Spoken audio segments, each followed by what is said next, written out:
93.0 FM.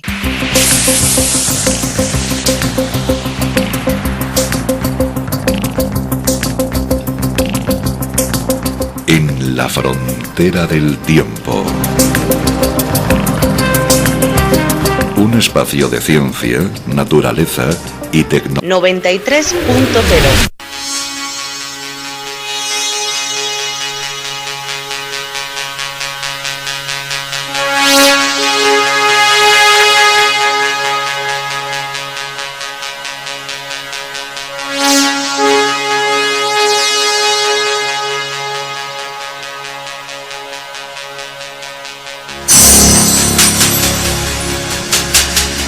En la frontera del tiempo. Un espacio dirigido y presentado por ella. En la 93.0 FM.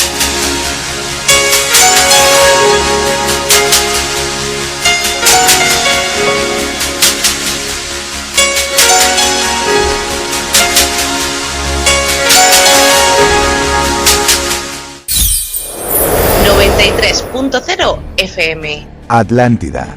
La élite en búsqueda de la inmortalidad. Es la verdad sobre el origen de la élite en la sociedad humana moderna y su búsqueda cruel de la inmortalidad. La élite son los sirvientes de él.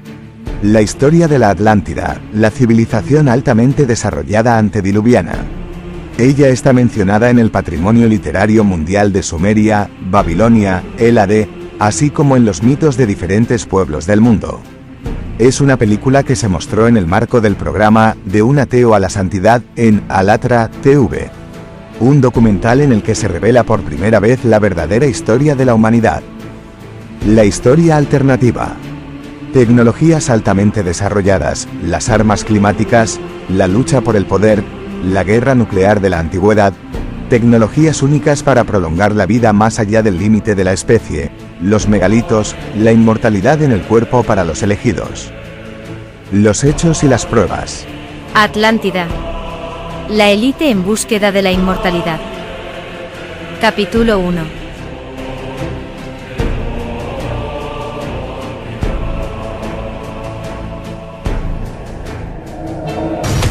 Atlántida. La élite en búsqueda de la inmortalidad.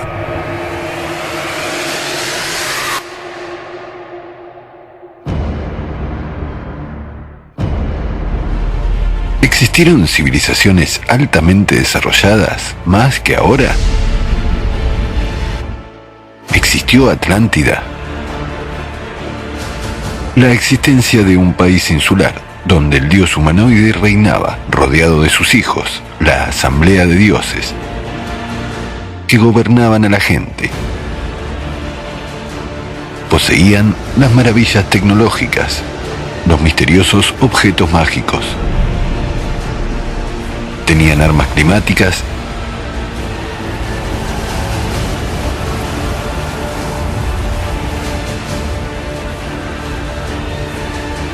y capacidad de clonar un ser humano.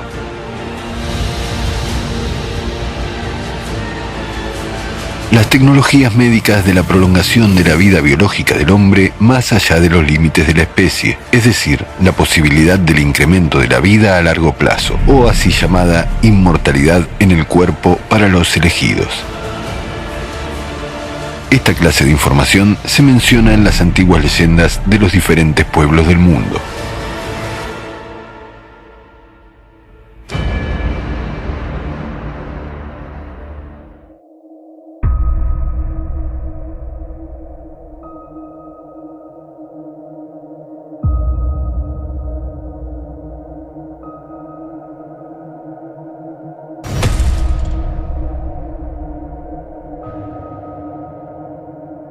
El paraíso terrestre, un país de dioses, allí donde reinó el principal dios, rodeado por la asamblea de los dioses.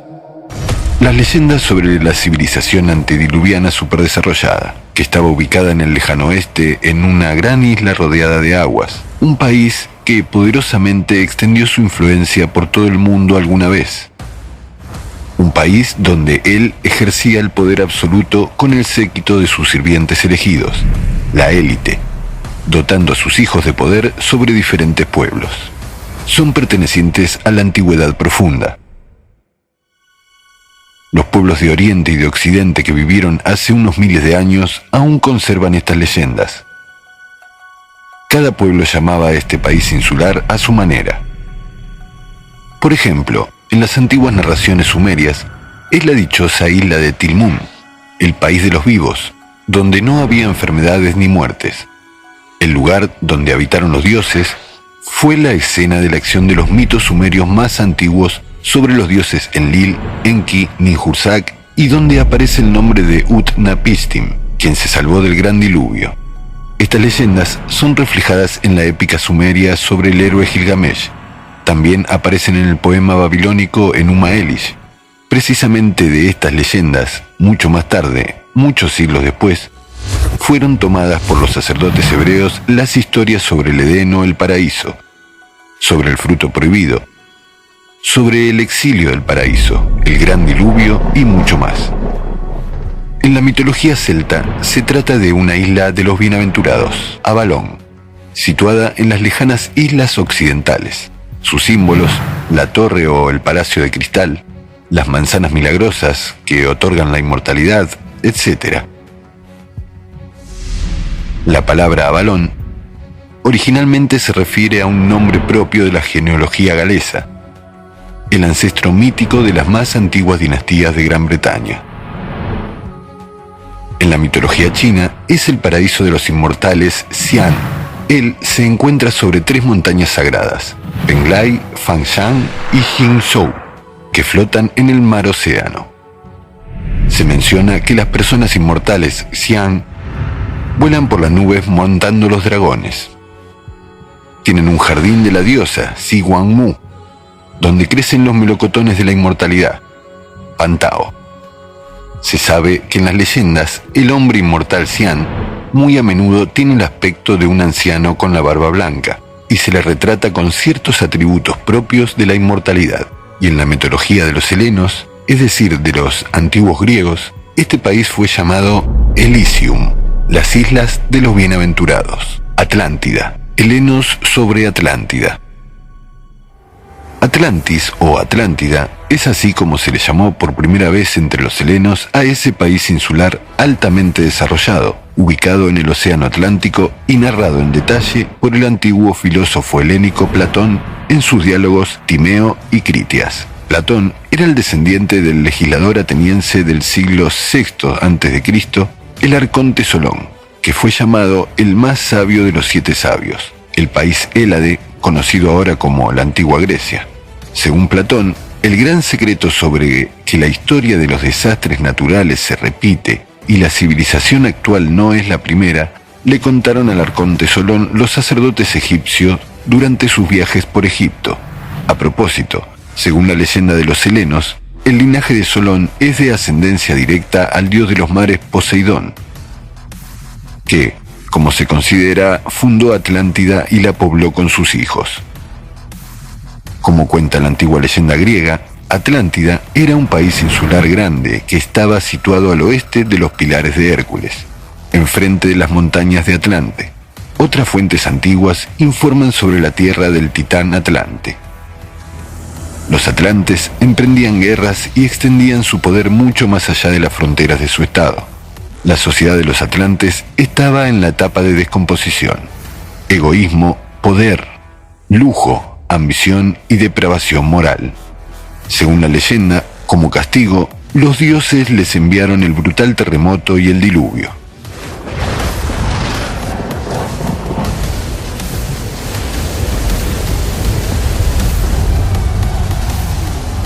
La gran isla de Atlántida fue destruida durante un repentino y violento terremoto, seguido de una rápida inundación.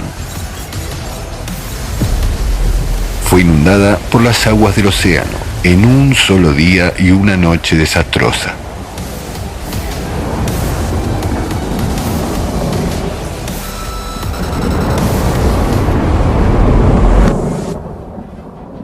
Según afirma Platón, La sumersión de Atlántida ocurrió 9200 años antes de los tiempos del arconte Solón, es decir, hace 12.000 años, vistos desde la época moderna.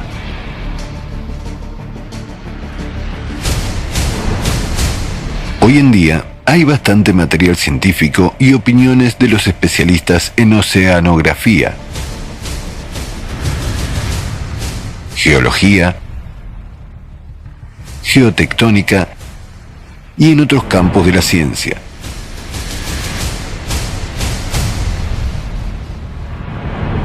Muchos científicos no dudan de la existencia y la sumersión de una gran parte de la Tierra, anteriormente situada en el Océano Atlántico entre Europa y América, que mencionó Platón.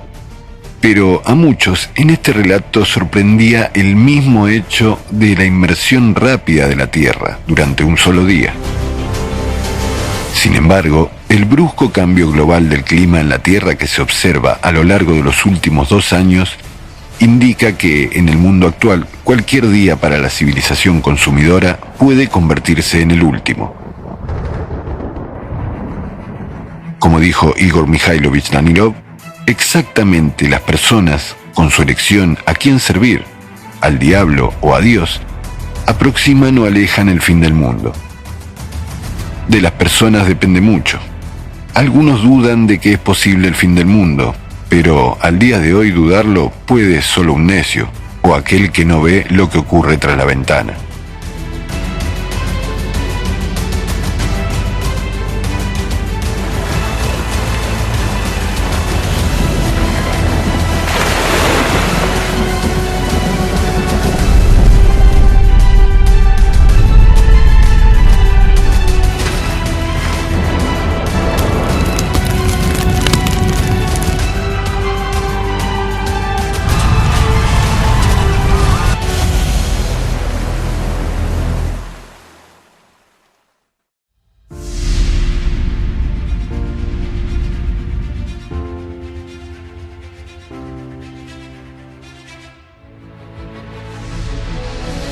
Desde la antigüedad remota, la gente que habita diversos continentes preservó una herencia espiritual que contiene la comprensión de cómo el ser humano mortal puede alcanzar la vida sin la muerte, cómo lograr la vida eterna. Se basaba en el conocimiento primordial espiritual sobre la existencia del mundo espiritual, el mundo eterno de Dios, que Dios es uno, sobre la temporalidad y mortalidad del mundo material. Hubo la comprensión de la fuerza de Dios y de que es el amor divino. Hubo el conocimiento sobre los 7 mensajeros del mundo espiritual, ejecutores de la voluntad de un solo Dios. Ellos, periódicamente, vienen a este mundo en las etapas más importantes para la humanidad. Es decir, su espíritu inmortal temporalmente se encarna en este mundo en un cuerpo humano, y de este modo, siendo iguales con los humanos en las condiciones de vida, cumplían su misión hasta la destrucción de su carcasa, o sea, la muerte del cuerpo perecedero. Si 6 de los 7 mensajeros del mundo eterno espiritual vienen con poca frecuencia, y, según sea necesario, uno de ellos siempre está presente en la tierra a las órdenes de Dios. Tiene muchos nombres, pero su verdadero nombre es Ahriman.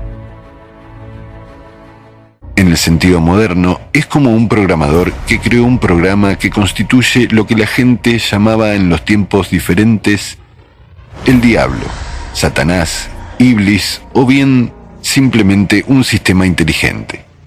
Un sistema cuya parte constituye la conciencia y los pensamientos, que vienen a la persona desde el sistema. Los pensamientos influyen y actúan en forma de patrones, como unos programas. Ahriman constantemente está vigilando el funcionamiento de su inteligente sistema global. Él está aquí, en el mundo material, solo un día. Dada la comprensión antigua, que todo el mundo material existe con todos sus 1.000 millones de años, un solo día. En muchos surge la pregunta: ¿para qué se necesita el diablo y estos demonios en sus cabezas? Todos estos programas con venideros pensamientos y emociones construidos sobre el orgullo, envidia, odio y conjunto de los deseos terrenales. Pero, de acuerdo con los conocimientos primordiales, precisamente ellos están creando las condiciones para la elección humana. Ser mortal o adquirir la inmortalidad espiritual. Los pensamientos están tentando y generando los deseos terrestres. Son causantes de los vicios.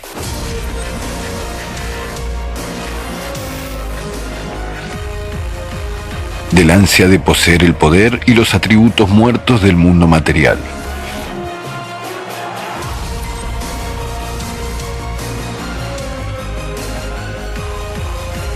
Pero estos programas filtros, que son el diablo y los demonios, también son guardianes omnividentes frente a la entrada al paraíso verdadero, el paraíso de Dios.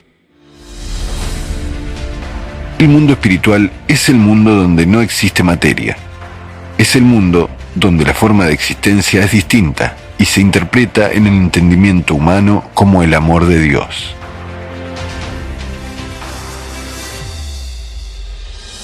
La gente llamaba este lugar inmaterial, donde continuamente están presentes los mensajeros del mundo espiritual, de manera diferente. Uno de los nombres actualmente conocidos es la legendaria Shambhala, dirigida por Rinchen Shaipo. Según el conocimiento primordial, Shambhala se encuentra entre el mundo real eterno de Dios y el universo material temporal. Es decir, en la dimensión 72, la más alta de esta esfera. De allí viene la mención del número 72 en las leyendas, narraciones, imágenes antiguas. También cabe destacar que el mundo material habitual se cambia ya en la cuarta dimensión, y en la séptima ya no existe como material. El sello de Shambhala es el signo antiguo Alatra, estilizado como el ojo omnividente de Dios o el sol ascendente desde el horizonte en el triángulo con los rayos divergentes.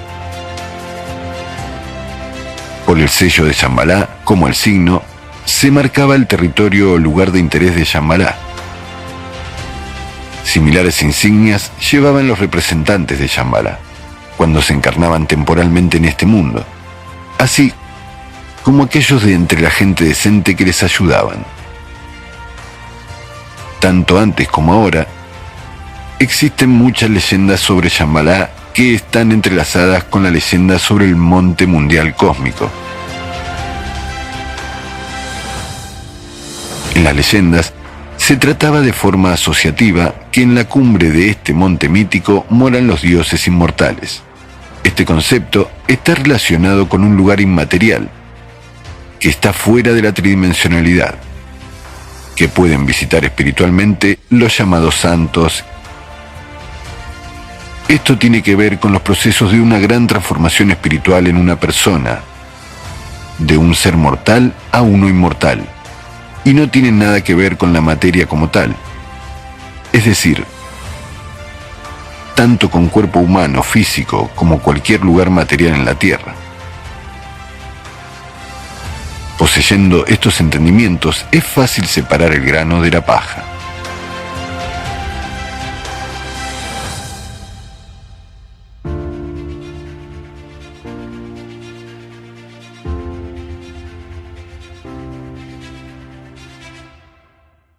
¿Cuándo se pierde el conocimiento primordial? La persona siente lo primordial espiritual. Está insertado en ella a nivel inconsciente, pero también la persona oye los pensamientos, que constantemente le está dictando la conciencia y erróneamente les percibe como propios. ¿Qué elige la persona dentro de sí misma? ¿A qué aplica su atención? Al final lo recibe. La pérdida de los conocimientos espirituales se produce cuando la persona deja de trabajar sobre sí misma y pierde su contacto interior con Dios. Es decir, la posibilidad de obtener su inmortalidad real durante la vida temporal. En cambio, empieza, como un sirviente, a cumplir patrones de la conciencia, buscar la inmortalidad y la salvación en el mundo material. El resultado es definitivamente triste: la subpersonalidad. Los patrones de la conciencia como una parte del sistema son iguales para todos los tiempos. Por lo tanto, todo en el mundo es regular y se va repitiendo después de un periodo de tiempo determinado. 12.000 años es solo un ciclo.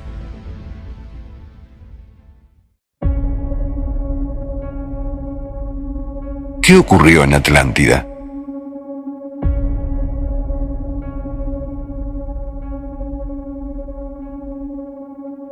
La mayoría de la gente eligió en su mente un formato consumidor para la civilización.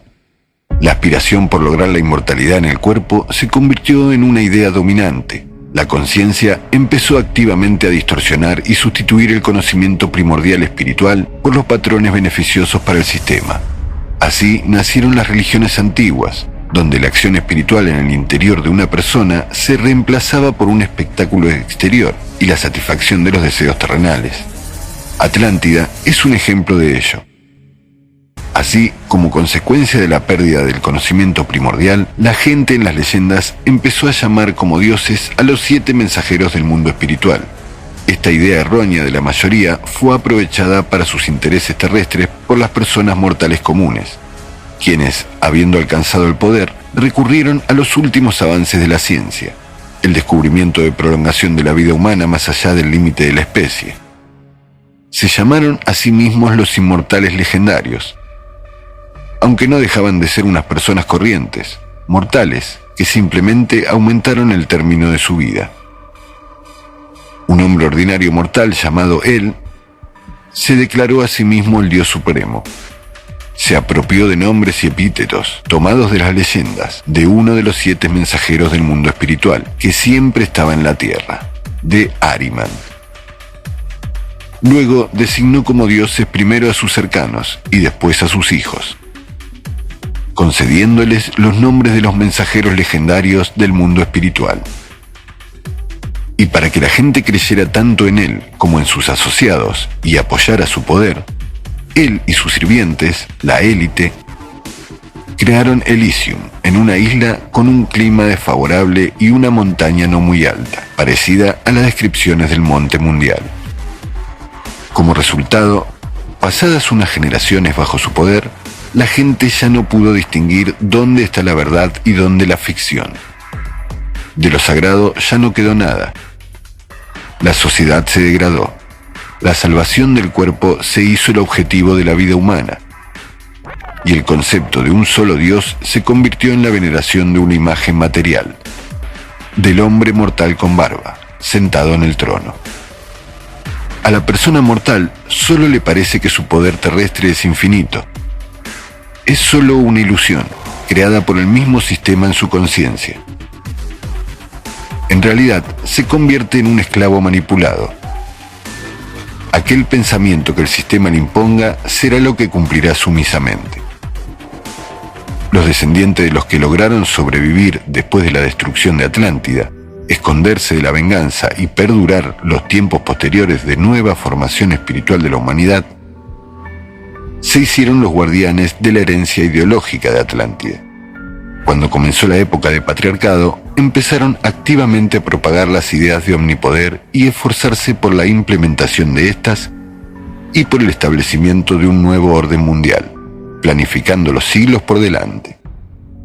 Dirigidos por los patrones de la conciencia, jugaban la partida del sistema utilizando los conocimientos y acciones ocultas, creaban los grupos cerrados, los clanes y órdenes secretos, organizaban las iniciaciones en el así llamado Gran Misterio de todos los misterios, presentando la historia del país de él como el destino de los elegidos, al acentuar su orgullo con la pertinencia a la supuesta raza dominante de los humanos altamente desarrollados, que, según su opinión, tienen que gobernar a toda la gente en la Tierra, o sea, a los sirvientes de él, la élite. Esto se puede ver claramente en diferentes épocas de la historia. Exactamente según su iniciativa, surgieron incluso las historias sobre Atlántida y el monte de los dioses inmortales olímpicos. Esta información, a continuación, fue insertada en las mentes de nuevas generaciones como un modelo de comportamiento, ya que aquello que está permitido a los dioses, el orgullo humano sin falta copiará para sí mismo. Los descendientes de los atlantes tuvieron muchas otras iniciativas, por lo que actualmente la mayoría de las personas perdieron los conocimientos espirituales. Están soñando de la inmortalidad en los cuerpos materiales, y ni siquiera se enteran que hace mucho tiempo viven bajo los auspicios de él, e inconscientemente buscan imitar a su élite. Pero esto no ocurrió de inmediato. Los descendientes de los atlantes estaban esperando el tiempo, cuando el sistema acumulara fuerza y de nuevo dominaran las mentes de las personas. El tiempo cuando se debilitara la resistencia espiritual de la humanidad, porque sabían lo principal, que todo empieza del ser humano y su elección.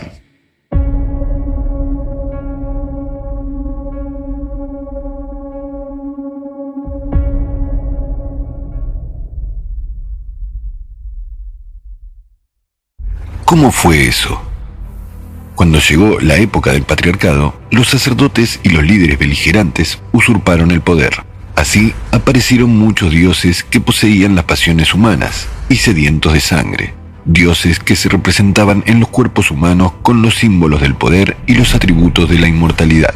Y todo este sistema del poder se popularizaba gracias a la mezcla de pequeña cantidad de las semillas espirituales del conocimiento primordial. Si no, no tendría tanta atractividad para la mayoría de la gente, con los patrones beneficiosos para el sistema, tales como la separación de la gente, la soberanía unos sobre otros, el odio y la intolerancia. Como resultado, la sociedad se degradó según los estereotipados patrones de los programas del sistema. Los conflictos militares, las conquistas, la explotación. Un simple ejemplo, las primeras ciudades-estado donde gobernaban los primeros reyes.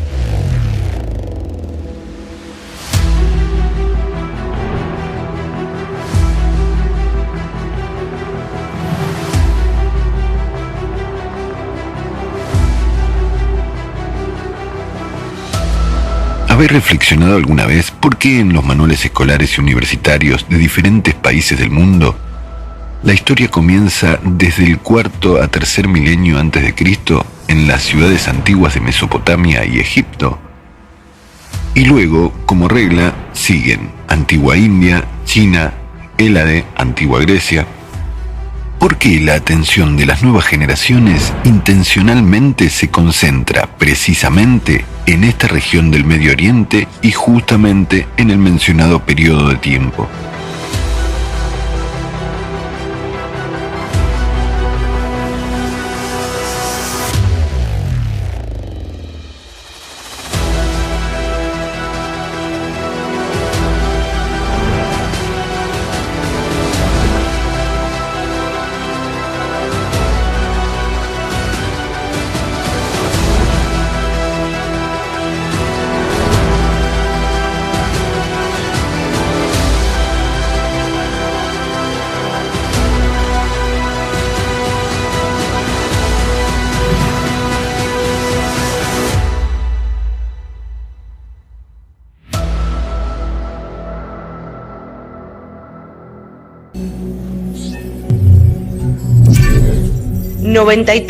.0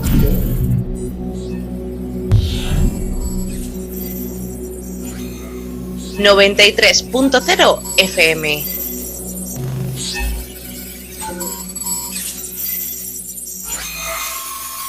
.0.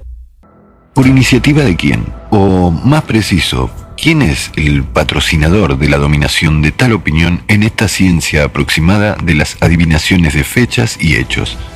Como si no existiese antes de eso nada más significativo. Ni los complejos megalíticos en diferentes continentes, ni las ciudades de Tripilia con decenas de miles de personas en el territorio de la Europa antigua, ni las ciudades altamente desarrolladas en Eurasia, cuyos habitantes llevaron un modo pacífico de vida. No se comunica ni siquiera que antes de los sumerios en Mesopotamia vivía gente que veneraba especialmente el signo Alatra, como otra gente en diferentes continentes desde los tiempos remotos. ¿Y por qué en esta historia mundial, según los elegidos, a todas las comunidades de personas anteriores a este periodo se las llamó condicionalmente culturas y a las posteriores civilizaciones? ¿Y las primeras ciudades-estados? La respuesta está escondida en la palabra estado, en ruso gosudarstvo.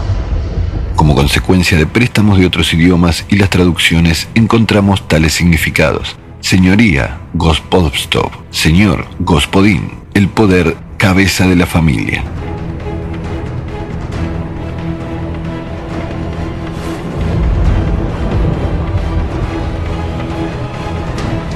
Los orígenes antiguos de la palabra gospodstvo llevan hasta los sumerios, ya que exactamente en ese tiempo en el Oriente empezó la propagación activa de antigua divinidad suprema, el progenitor llamado El.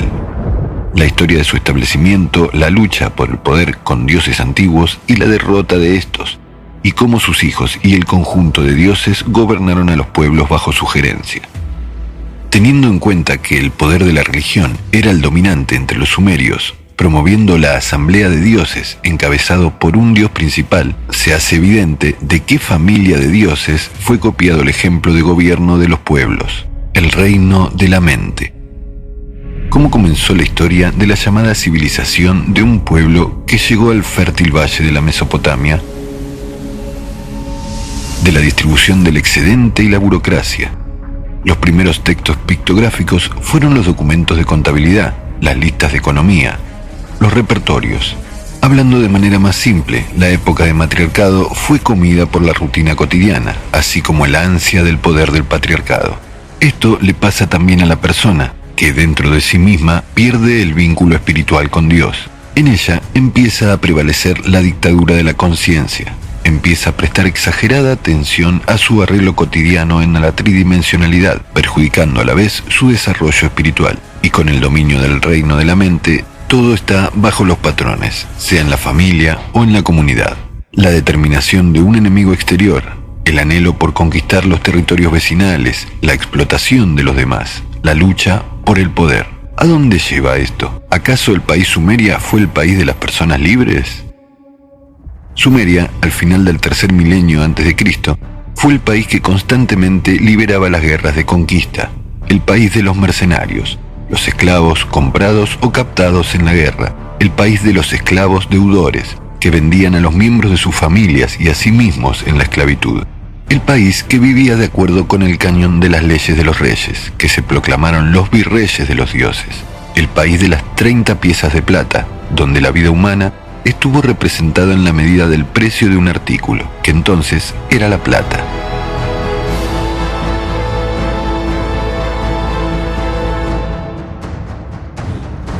Esto está evidenciado por las tablillas con los informes anuales de supervisores que registraban las operaciones con mano de obra y de esclavos.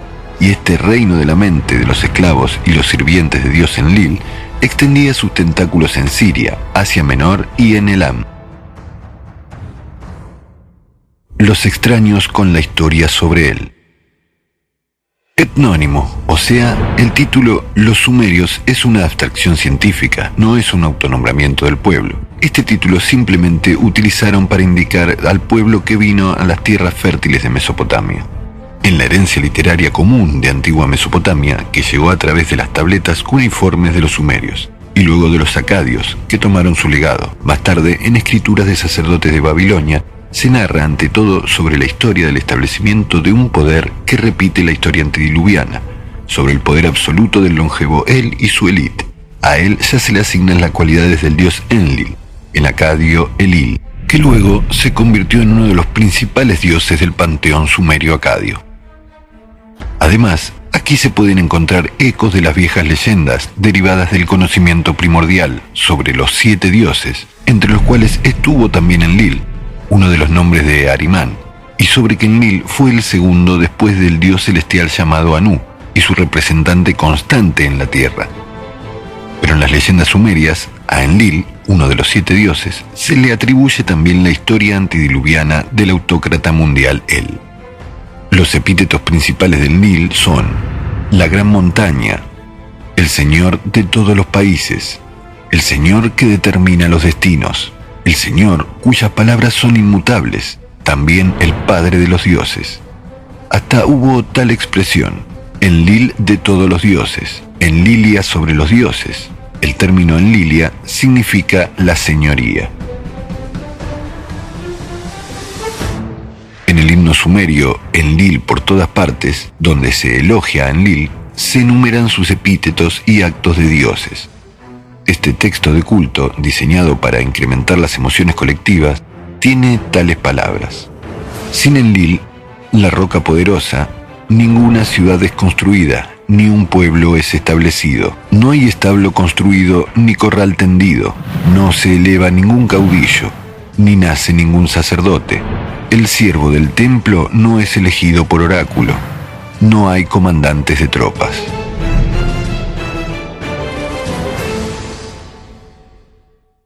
El templo del Enlil es un monte de la abundancia. Allí reciben las ofrendas, absuelven los pecados.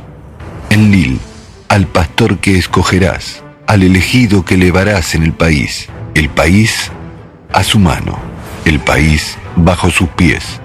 Someterás a los países lejanos bajo sus pies.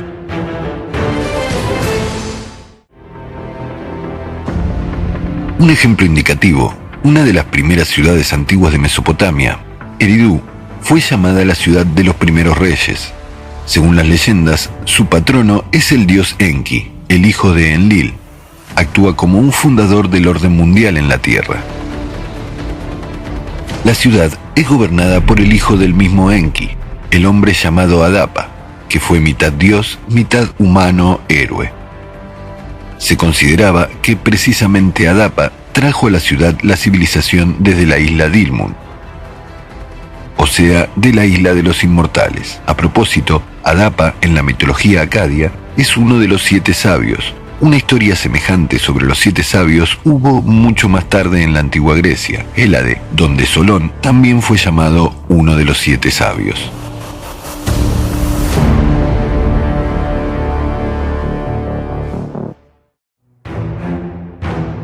¿Es solo literatura de ficción? ¿Qué patrones de conducta se estaban insertando en las cabezas de las nuevas generaciones? ¿Quién fue beneficiado por esto? Los sumerios se pusieron a escribir y expandir activamente los textos de las leyendas sobre el país de El. Para estos fines se abrieron las especiales escuelas, idubis, o las casas de las tablillas, casas de la escritura, donde empezaron a preparar a los escribas y a los que serían sus pregoneros entre el pueblo. Curiosamente, cuando la lengua sumeria se convirtió en lengua muerta, seguía siendo utilizada hasta el primer milenio antes de Cristo como la lengua literaria sagrada y la lengua de la ciencia en Asiria y Babilonia. De hecho, según el mismo esquema, hoy en día se utiliza también el latino. O sea, el muerto idioma sumerio fue entendido solo por los elegidos. Además, muchos signos cuneiformes representaban precisamente palabras sumerias y su significado, y las palabras acadias, en principio, se escribían a través de combinaciones de sumeriogramas, parecidos a las actuales sopas de letras o charadas. ¿Para qué entonces fueron aplicadas estas complicaciones y encubiertas estas acciones para la transferencia de una épica literaria común, los mitos y folclore popular, si en realidad eran así? Los sumerios hicieron los textos convenientes para la memorización y más fáciles de escuchar. Además, la trama fue diseñada para evocar las emociones colectivas de la narrativa y así llevar al público a un estado emocional predeterminado por el texto, ya que el contenido es conocido por los oyentes con anterioridad. En general, en el sentido moderno, formaban periodistas de los medios de comunicación, aunque antes de esto, los textos de culto fueron durante mucho tiempo simplemente memorizados y transmitidos de generación en generación. Por cierto, este mismo modelo se utilizaba pasados unos siglos para la propagación de Ilíada, de Homero, entre los helenos y otros pueblos. Solo que esos pregoneros, periodistas, se llamaban ya los rápsodas, los hijos de Homero. ¿Por qué en un estado tan burocrático como Sumeria, donde se registraba todo, incluso cada fruta de un árbol, de repente se permitía tanto desperdicio en una épica? ¿Qué objetivos establecían los patrocinadores de tal evento? El caso es que toda esa mitología, fusionada con la religión, en el largo plazo afectó la visión del mundo no solo de este pueblo, sino también la de los sucesores de su herencia literaria, los acadios, y más tarde la de los babilonios, y de estos fue extendida a otras naciones, solo con la diferencia de que las generaciones posteriores ya no recordaban lo primordial, pero creían en la palabra, en lo que estaban diciendo los sacerdotes locales, quienes se preocupaban por su poder. El sistema ha fortalecido su posición en las mentes de las personas. En general, se estaba preparando un modelo a imitar para la gente. Lo que los dioses humanoides se permitían, eso mismo hacían las personas, tomando un ejemplo de ellos. Además, fue sustituido el objetivo de la existencia humana. En lugar del verdadero significado de la vida de un ser humano, la comprensión de para qué fue creado un hombre, para la transformación en un ser espiritual, la fusión con el amor de Dios interiormente. Los sacerdotes, bajo el dictado de su conciencia, inculcaban en la mente de la congregación lo que fue beneficioso para el sistema. Es decir, a la persona, desde la infancia, se le sugestionaba que el propósito de la creación del hombre es trabajar para los dioses, cultivar la tierra, pastar el ganado, recoger la fruta, alimentar a los dioses con sus sacrificios, o sea, trabajar para él y su élite, prestando toda su vida y toda su atención a lo exterior, que se puede ver hasta el día de hoy en tal formato de la sociedad humana como la civilización consumidora.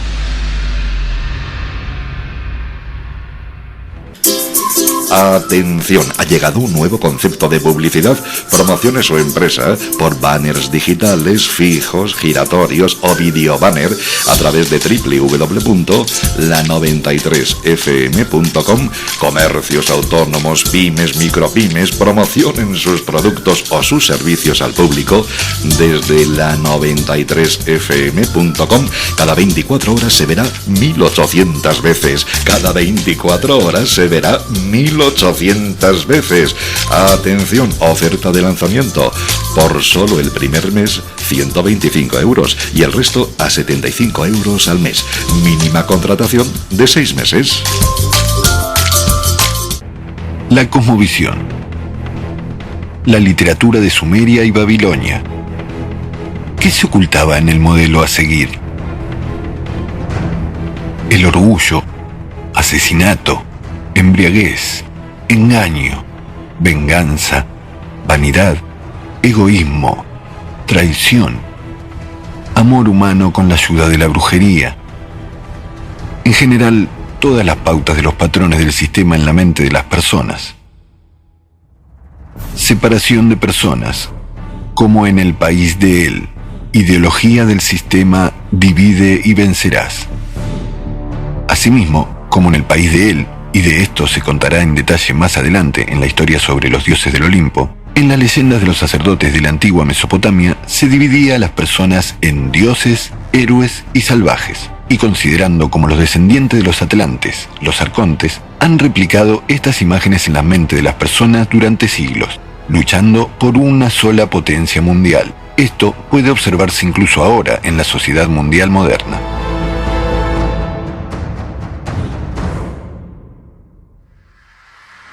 La Asamblea de los Dioses, la élite, fue patrona de las personas, dotadas de todos los atributos y cualidades humanas. Poseía objetos mágicos, altas tecnologías. Un ejemplo, el dios Shamash facilitó al héroe Gilgamesh la victoria sobre el monstruo gracias a los 7 vientos que soplan a voluntad de Shamash. El monstruo tenía rayos destructivos y custodiaba una sección especial de un bosque poco común de cedros del dios Enlil. Y hoy en día, muchas personas ricas del mundo sueñan con ser elegidos en los círculos de la élite mundial, o al menos ser útil para ellos, buscando tener la protección y el patrocinio de estos para su pequeño imperio, ya sea un negocio o la influencia sobre una región territorial. Los héroes, por ejemplo, la imagen de Gilgamesh, son los hombres bravos, con suerte, que debían todas las hazañas suyas no a sí mismos, sino a algún poderoso patrón entre los dioses, la élite de él, poseedores de los objetos mágicos. Es decir, fue un héroe programado, que, se suponía, iba a destruir el mal tal como lo considera su patrón, y luego morir siendo joven, en general como los dioses decidirán en el Consejo de los Dioses. Durante su corta vida, los héroes tuvieron que pensar sobre el significado de la existencia, buscar la inmortalidad en el cuerpo, ya que los dioses poseían esta inmortalidad, y la más alta manifestación de coraje era el reconocimiento de la propia derrota, desarrollada en la literatura posterior al suicidio del héroe. Hoy en día, millones de personas desde la infancia sueñan con ser como los famosos héroes Supermans de su época, de las películas y las series, populares en todo el mundo, difundida por los medios de comunicación. Ya siendo adulto, muchos imitándolos arriesgan sus vidas por el cumplimiento de los planes de la élite mundial, sin siquiera saber para quién realmente están trabajando y para qué fines. Los salvajes. El ejemplo, la imagen de Enkidu, el sirviente de Gilgamesh. El salvaje es una criatura sin rostro, que se ha unido a la civilización y se ha convertido en un servidor devoto del héroe. Tuvo que pagar con su sufrimiento y la muerte a los dioses por los actos suyos y los del héroe sumados. Y actualmente, miles de millones de personas se encuentran en un estado de miseria y pobreza, que apenas les llega el salario a fin de mes. Desde su niñez, sueñan con estar al lado de gente famosa, por no mencionar ser más útiles para ellos, para salir de la pobreza y convertirse en las personas decentes.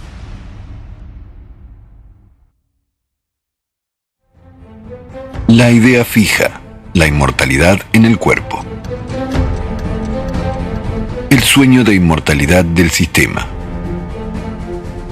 La aspiración para lograr la inmortalidad del héroe principal ocupa un puesto central en la literatura mesopotámica. La epopeya titulada Sobre aquel que vio todo, que cuenta sobre el héroe Gilgamesh, está hecha alrededor de esta trama y se repite en diversas variantes para diferentes pueblos, sobre los cuales se extendía la esfera de influencia de los descendientes de él en diferentes siglos. Pero es importante destacar el motivo expuesto de estas obras. Es la aparente imposibilidad para una persona de conseguir el propósito principal de su búsqueda, la vida eterna, la inutilidad de los esfuerzos humanos en el intento de obtener la inmortalidad y la juventud eterna, o sea, el destino de los dioses. Y el final, acentuando el concepto de la obra, destaca la idea de que la única inmortalidad disponible para el hombre es la memoria sobre sus hechos, que glorifican su imagen y su nombre. ¿Qué estamos viendo hoy en día? Miles de millones de personas desconocen el propósito espiritual de su vida, y otros miles de millones, considerándose personas religiosas, no saben cómo realmente, a nivel práctico, alcanzar la inmortalidad durante su vida. Esta ignorancia es utilizada por la élite mundial para sus fines manipulativos secretos. ¿Y cuántas personas en el mundo sueñan con su propia carrera, con hacerse famosos, glorificar su nombre, capturarlo en las edades, para que todos sepan de ellos? Para una psicosis tan masiva en la sociedad de consumo, con las manos de la propia gente están creadas todas las condiciones. No importa a qué escala piensa esta o aquella conciencia, uno quiere enaltecer su nombre por una estupidez en internet, exponiendo una gran cantidad de fotos de sí mismo, y el otro con su superinteligencia, publicando los volúmenes de trabajos científicos con sus propias fotos, o llamando a su nombre a una nueva especie de moluscos. La conciencia de todo funciona de manera estereotipada. Es glorificar su propio nombre. Pero, ¿por qué el sistema está interesado en la promoción de un patrón como la inmortalidad en el cuerpo y el logro de la eterna juventud? ¿Y por qué enfoca la atención de una persona en la promoción de su propia imagen y nombre? Al poseer el conocimiento espiritual primordial y al comprender que el sistema cambia la esencia de este, podemos entender que la respuesta radica en dos puntos: la inmortalidad en el cuerpo, que ahora suena como la salvación, y la glorificación del nombre.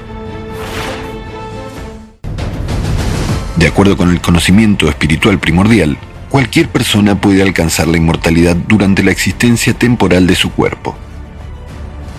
Es decir, desarrollarse espiritualmente con la ayuda de los sentimientos más profundos hasta llegar a tal estado de transformación espiritual interior en el cual ella, como la personalidad, como el espíritu, comienza a vivir en un mundo espiritual. Es importante saber que solo el espíritu puede ser inmortal, pero no el cuerpo físico ni la conciencia.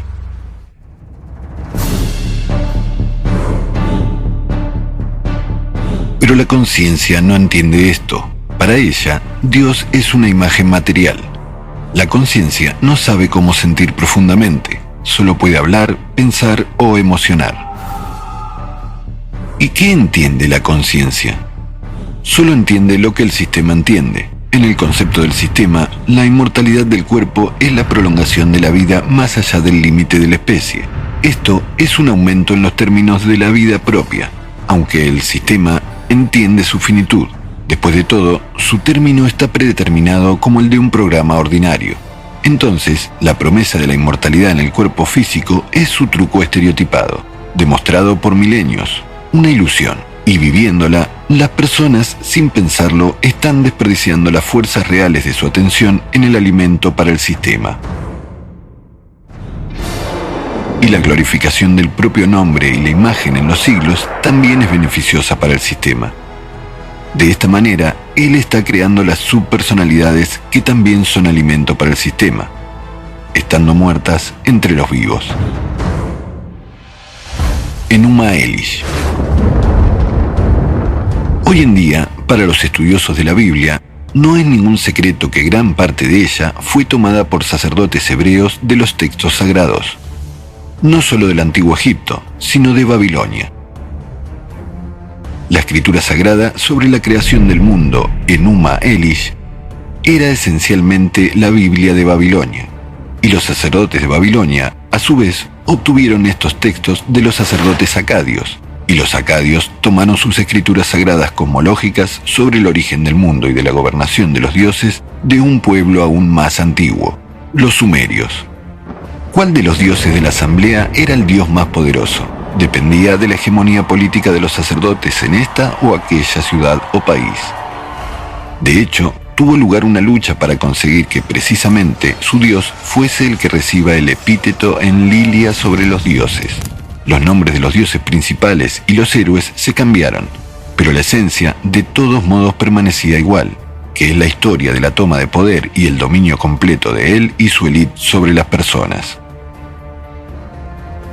Enuma Elish es la escritura sagrada babilónica acadia, antiguos textos cosmológico-mesopotámicos sobre la creación del mundo y de la raza humana, el origen de los dioses y del universo, la lucha y la toma del poder por los viejos y los nuevos dioses, cómo un grupo de dioses hizo enfrentar a la gente entre sí, cómo dominaron a los pueblos y mucho más.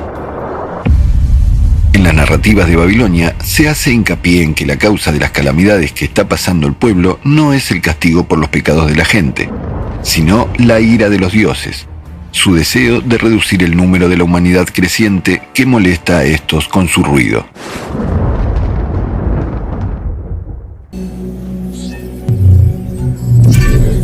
...93.0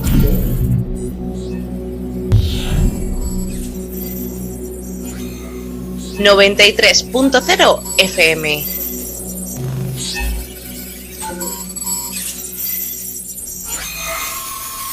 ...93.0 Atlántida.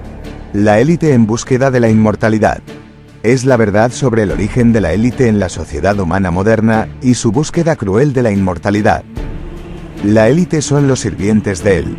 La historia de la Atlántida, la civilización altamente desarrollada antediluviana. Ella está mencionada en el patrimonio literario mundial de Sumeria, Babilonia, Elade, así como en los mitos de diferentes pueblos del mundo. Es una película que se mostró en el marco del programa De un ateo a la santidad en Alatra TV. Un documental en el que se revela por primera vez la verdadera historia de la humanidad.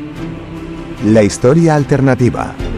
Tecnologías altamente desarrolladas, las armas climáticas, la lucha por el poder, la guerra nuclear de la antigüedad, tecnologías únicas para prolongar la vida más allá del límite de la especie, los megalitos, la inmortalidad en el cuerpo para los elegidos. Los hechos y las pruebas. Atlántida. La élite en búsqueda de la inmortalidad. Capítulo 2 en el programa siguiente. 93.0 FM.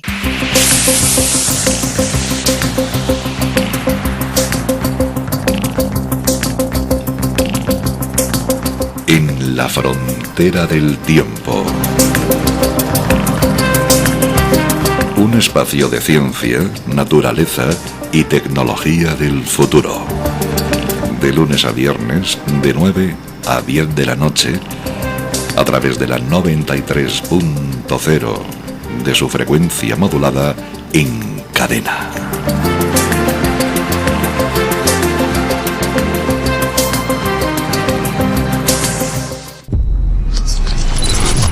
...93.0